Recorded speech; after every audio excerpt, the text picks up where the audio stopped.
Et l'invité de cette matinale aujourd'hui est Jean-Loup Leclerc, le nouveau directeur du FSH, le Fonds social de l'habitat. La première partie avec les questions d'Yvan Avril. Bonjour Jean-Loup Leclerc. Bonjour Yvan. Alors hier jeudi, vous présentiez devant la presse vos objectifs pour ce nouveau mandat qui est le vôtre, que vous avez débuté en juin. Le FSH, pour rappel, à 54 ans, c'est le plus ancien bailleur social du territoire. Il a toujours pour objectif de favoriser l'accès des salariés aux habitations locatives à loyer modéré, mais aussi de leur permettre un accès à la propriété. Et puis depuis 2003, le FSH a fait filiale, une filiale qui est le FCH et qui, depuis 2003, donc, aborde la question de la construction, de la gestion et de l'entretien des logements. Jean-Loup Leclerc, vous vous définissez d'abord et avant tout comme un technicien, et votre passé, votre CV, votre background l'atteste. Vous étiez jusqu'à là le directeur de la SEM-Aglo et vous avez donc pris vos fonctions en juin. Oui, j'ai pris mes fonctions en juin à la tête du FSH, après avoir dirigé la SEM-Aglo. Effectivement, la particularité vis-à-vis de mes prédécesseurs, c'est que je suis un technicien, moi-même, ingénieur, géomètre et urbaniste. Et vous voulez apporter un regard technicien sur le FSH aujourd'hui ? Alors, le regard doit être complet. Ce qui est extraordinaire dans des métiers comme, et je pense qu'on y reviendra, des métiers comme les bailleurs sociaux, c'est que dans une même entreprise, il y a une vingtaine de professions, des techniques, des juridiques, des financières, de l'accueil, de l'accompagnement. Mais ça fait un seul métier, celui du bailleur social. Et ça, c'est quelque chose d'assez magique.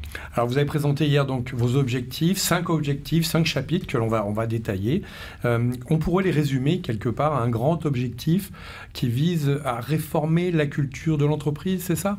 Oui, comme vous l'avez souligné, le FSH a 54 ans. Je pense que le FSH a l'âge d'un changement. Ce changement, je souhaite qu'il soit porté d'abord en interne, c'est-à-dire je mets le personnel au cœur de mes nouvelles problématiques parce que je pense que c'est par une démultiplication de l'efficacité de nos équipes, de notre équipe, de mon équipe, qui permettra d'améliorer dans la continuité de mes prédécesseurs la qualité des logements et de là aussi la quantité parce que bien sûr l'offre, comme vous le savez, n'atteint pas la demande encore. Alors, la qualité, c'est l'un, si ce n'est le premier objectif que vous vous fixez. Donc, on a compris à travers l'humain, à travers les employés, les salariés de la FSH. Objectif numéro 1, la qualité, sans être au détriment de la quantité, comme vous le disiez. La qualité, comment, pourquoi ? Alors la qualité, c'est aujourd'hui bien évidemment un travail sur le cahier des charges architectural vis-à-vis de l'environnement. Nous avons dernièrement mis en place une opération photovoltaïque sur Calédonia Est. Nous avons une stratégie sur l'ensemble de nos résidences concernant l'énergie solaire. C'est aussi tout un cahier des charges moderne lié à l'environnement. Ce qu'on appelle le HQE, la haute qualité environnementale par exemple ? Voilà, entre autres, oui, tout à fait. Qui vise à se substituer à la climatisation. Exactement. Parfois, c'est beaucoup de bon sens, en fait, finalement. C'est beaucoup de bon sens par rapport à un pays comme le nôtre. Travailler avec le solaire, c'est quand même quelque chose d'assez évident. Donc, petit à petit, c'est toute une stratégie qui se décline, notamment vis-à-vis de l'environnement, mais aussi de la qualité de vie au sein des résidences. Et on parlera tout à l'heure d'insécurité. Oui, tout à fait. La qualité de vie au sens général du terme, à la fois pour vivre à l'intérieur et aussi à l'extérieur. Alors donc, deuxième objectif, et on y vient, la lutte contre les incivilités. Vous avez déjà passé une convention avec la police nationale, police municipale, la gendarmerie, mais ce n'est pas suffisant ? Oui, effectivement, mes prédécesseurs au sein du FSH, mais moi-même à la SEM-Aglo, l'ensemble des bailleurs sociaux, les 3 principaux, ont passé des conventions aussi bien avec la gendarmerie que la police nationale, que les polices municipales. C'est un vrai travail de collaboration, de proximité, mais aussi avec les associations, et j'insiste là-dessus, parce que les premières victimes des incivilités, il ne faut jamais l'oublier, ce sont bien nos locataires et leurs voisins, et les résidents en général. C'est un travail auquel je me suis attelé dès le début, de manière ferme. Je pense que justement parce qu'il y a un fort besoin de logement et de qualité de logement et que la très grande majorité de nos locataires ont besoin de tranquillité résidentielle, qu'il faut qu'on soit ferme vis-à-vis de ceux qui font n'importe quoi. Alors on va développer ça parce que c'est intéressant. Il y a à la fois un aspect, j'allais dire, préventif avec la parole aux associations, des conventions avec les autorités. la vidéosurveillance également que vous avez mise en place. Et un numéro vert, vous pouvez nous détailler de quoi il s'agit? Oui, l'avis de nos résidents et de nos ayants droit, c'est notre priorité aussi. Évidemment, l'humain est au cœur de nos préoccupations. La sécurité, ça passe aussi par une qualité de vie. Nous avons un numéro vert qui est le 05 10 15 qui permet aux uns et aux autres de signaler aussi bien des problèmes techniques qu'ils peuvent avoir au sein de leur appartement que des problématiques liées à des incivilités. Alors, en gros, 5 résidences FSH à problème, c'est un petit peu le constat qui avait été dressé par vos prédécesseurs. Et vous le disiez, une fermeté, vous avez un volet, j'allais dire, répressif, qui fait partie de vos objectifs, ce deuxième objectif, un volet répressif qui pourrait aller jusqu'à l'expulsion des fauteurs de troubles. Alors il s'agit pas d'expulsion, enfin il y a eu des expulsions, mais le cadre réglementaire est très strict et nous le respectons bien évidemment. Il s'agit là bien sûr d'une mise en responsabilité des locataires qui jouent pas le jeu et nous restons dans un cadre contractuel vis-à-vis d'eux. Donc bien sûr réglementaire, légal, mais nous incitons et nous faisons en sorte que certains fauteurs de troubles prennent conscience avant tout. Ça se passerait comment concrètement si vous détectez des fauteurs de troubles qui sont eux-mêmes locataires? Ils sont convoqués et je m'explique avec eux. Voilà, je leur explique la responsabilité qu'ils ont, je rappelle la responsabilité qu'ils ont, et j'en ai convoqué déjà depuis 3 mois un certain nombre, je dois le dire, assez fort, presque une trentaine, et on a les résultats. D'ailleurs, notre partenariat avec les communes, je pense en particulier la commune de Dimbéa, avec laquelle nous avons des relations étroites sur ce sujet-là, nous permet d'avoir des résultats très concrets dès maintenant.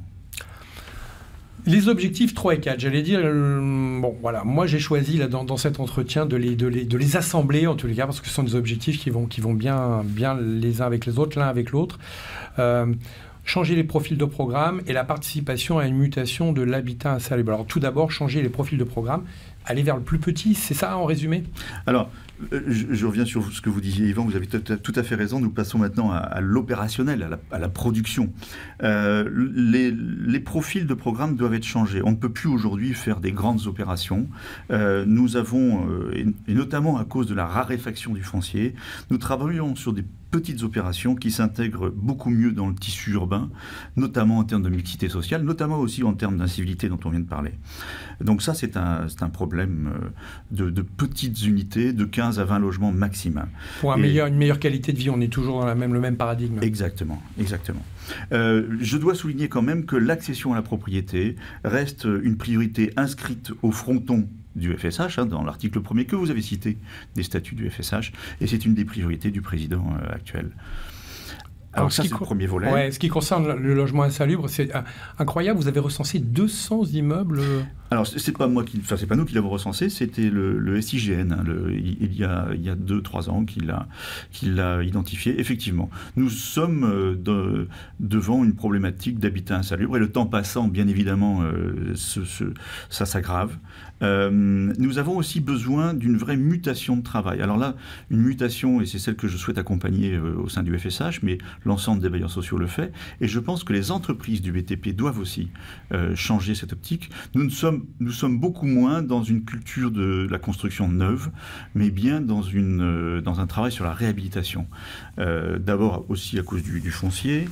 Et là, c'est une action de fond, en fait, qui doit se faire en partenariat avec les propriétaires de biens insalubres, mais aussi, surtout, avec toutes les collectivités, notamment municipales. Et là, c'est très important d'avoir une bonne collaboration, parce que la municipalité est responsable des problématiques d'hygiène et de salubrité, mais aussi la province, évidemment, le gouvernement et l'État, justement, en matière de défiscalisation. On y reviendra, si vous le voulez bien, tout à l'heure, et nous aborderons également le 5e point. Je crois que sur la problématique de l'insalubrité, il y a encore des questions à vous poser, parce que ça va concerner au premier chef les gens qui souhaitent vivre en ville. Voilà, si vous avez des questions... Jean-Loup Leclerc, ce matin, nouveau directeur du FSH, le Fonds social de l'habitat, et nous attendons vos questions au 258 258, et s'il vous plaît, n'attendez pas le dernier moment pour nous appeler. Yvan Avril. Tout à l'heure, Jean-Loup Leclerc, vous nous expliquiez effectivement que parmi les 5 objectifs que vous fixez dans votre nouvelle direction de la FSH, il y a la qualité et la quantité, l'un qui n'est pas au détriment de l'autre, l'humain qui est au centre de vos préoccupations, l'humain à la fois pour vos locataires, l'accès à la propriété, mais aussi pour vos équipes sur le terrain. Et puis enfin, vous inscrivez dans une logique d'habitat durable et responsable qui soit respectueux de l'environnement et à taille humaine. Votre 5e point, Jean-Loup Leclerc, participer au tissu économique de la Nouvelle-Calédonie et singulièrement, j'allais dire, à l'activité du bâtiment, un secteur qui est en crise. Oui, effectivement, et nous sommes dans une période particulièrement délicate, notamment vis-à-vis des entreprises. La responsabilité des bailleurs sociaux, et je dirais leur rôle est double. C'est à la fois apporter un habitat à des personnes, mais aussi de contribuer à l'activité économique au travers de la construction de cet habitat. Donc il y a un volet social et un volet économique qui sont à la fois une participation et une responsabilité. Nous sommes particulièrement impliqués dans cette problématique avec nos partenaires, que ce soit le gouvernement et les provinces notamment. En gros, ça veut dire qu'à travers votre filiale, notamment, en termes de construction, vous avez un rôle responsable auprès des entreprises de BTP. Pour mémoire, 6 milliards, c'était l'an passé, en 2017, injectés dans la construction, dans le BTP. Oui. 6 milliards dans l'économie calédonienne à travers ça, 415 emplois directs et 580 emplois au total. C'est une activité qui est importante, qui n'est pas l'activité majeure du secteur du BTP, mais elle est essentielle. Nous sommes en relation étroite avec les professionnels et en dialogue continu pour améliorer aussi nos procédures d'accès à ce travail. Je travaille actuellement à une réforme de la commission d'appel d'offres, de la consultation des entreprises, de façon à avoir une meilleure fluidité et de faciliter l'accès aux entreprises à ces chantiers. C'est à la fois de plus en plus compliqué d'une manière générale, hein, on parlait de la raréfaction du foncier, etc. Mais nous faisons en sorte que ce soit le plus transparent et le plus simple possible vis-à-vis de ces contraintes. Je vous rappelle que si vous avez une question, eh bien vous pouvez nous appeler au 258 258. On va retrouver quelqu'un dans un petit instant. Je voulais juste savoir quel est le nombre de résidences, de logements gérés par le FSH. Combien de personnes habitent dans les résidences du FSH? Alors, il faut distinguer le FSH et le FCH. Le FSH donc est le bailleur social d'origine qui amène donc notamment l'accession à la propriété. Le Fonds calédonien de l'habitat créé, comme le disait Yvan tout à l'heure, lui qui a une quinzaine d'années, a un parc de 2540 environ logements aujourd'hui, qui est en pleine croissance, qui est vraiment en pleine croissance, je le disais aussi en quantité. Donc ça correspond environ à, je dirais à peu près 10 000 personnes environ. Très bien. 258 258, il vous reste encore quelques minutes si vous souhaitez bien sûr intervenir dans cette émission. Il y a un volet défiscalisation qui est très important. D'ailleurs, vous allez prendre votre bâton de pèlerin et votre valise pour aller faire le tour des ministères la semaine prochaine. Là, on est dans une logique de défiscalisation qui permettrait notamment la réhabilitation de ces 200 immeubles recensés.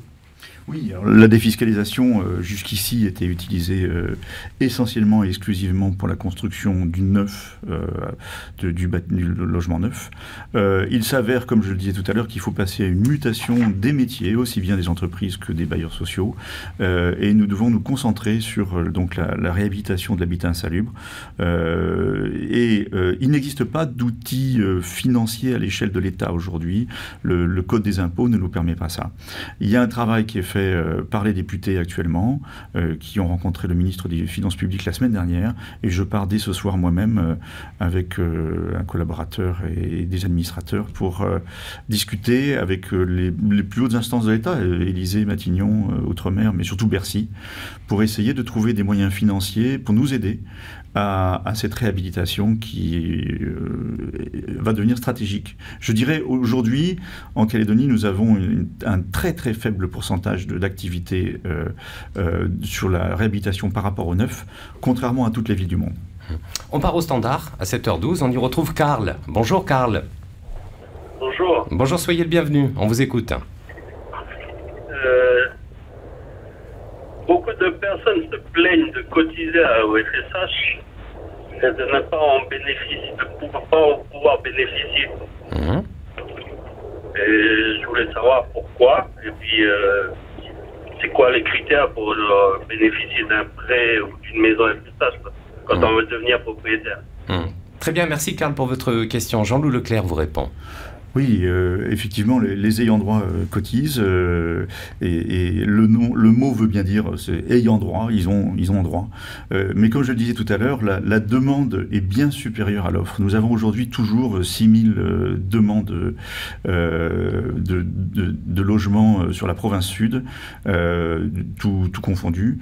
Nous produisons aujourd'hui encore moins de 1000 logements, nous tous confondus, SIX, Semaglo, FSH.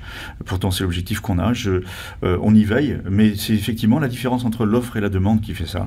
Pour autant, j'invite Karl à venir dans nos bureaux, à venir à la maison de l'habitat et à ceux qui ont besoin de logement de venir vers nous. Alors justement, les salariés, dans leur grande majorité aujourd'hui, recherchent un habitat qui soit proche de leur lieu de travail. C'est souvent donc un secteur urbain.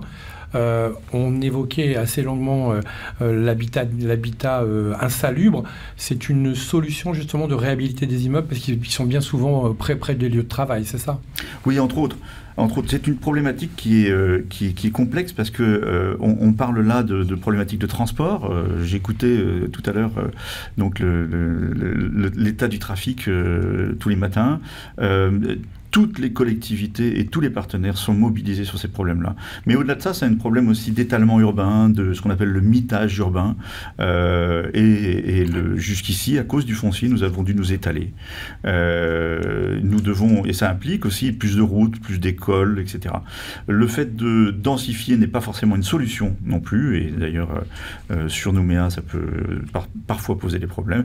Il faut savoir densifier, il faut savoir mettre le curseur à un point d'équilibre qui soit bien pour tout le monde, mais justement la réhabilitation permet aussi d'exploiter des endroits qui sont aujourd'hui quasiment en ruine, pour les remettre en état, que nous puissions les acquérir et les remettre en location. On repart au standard avec un dernier appel, c'est Mimi qui est avec nous, il est 7h15, bonjour Mimi.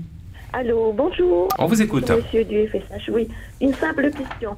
Pour un papa célibataire, enfin séparé avec un enfant à charge, est-ce qu'il peut être prioritaire pour pouvoir acheter? Voilà. Il faudrait faire quelque chose pour les mamans, les papas célibataires avec un enfant à charge. Oui. Voilà, avec des enfants à charge, en fait. Très bien, merci Mimi pour votre question, monsieur Leclerc. Merci à vous d'avoir appelé.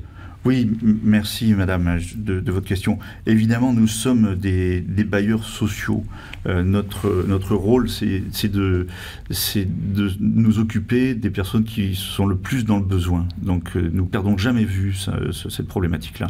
Comme je le disais, nous ne pouvons pas répondre à toutes les demandes qui sont beaucoup plus fortes que l'offre que nous pouvons apporter. Pour autant, au sein du FSH, il y a plusieurs conseillères sociales, familiales qui sont là pour aider, et nous accompagnons au maximum les personnes qui sont le plus dans le besoin, et notamment les familles monoparentales.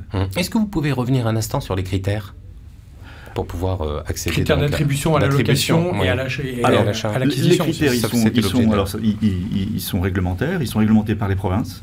Donc je ne vais pas rentrer dans le détail de ces critères-là, qui sont bien essentiellement des critères de revenus, mais aussi qui s'adaptent à des typologies de logements, de type F1, F2, F3, F4, etc., en fonction de la taille de la famille, des revenus du ménage. Et en fonction de ça, eh bien, on peut faire des calculs aussi sur l'aide au logement qui existe, qui est en place. Donc chaque cas est particulier. Je ne peux pas vous dresser le tableau de l'ensemble des éléments, mais j'invite bien sûr chaque demandeur à venir nous voir dans nos différentes agences, à Coné,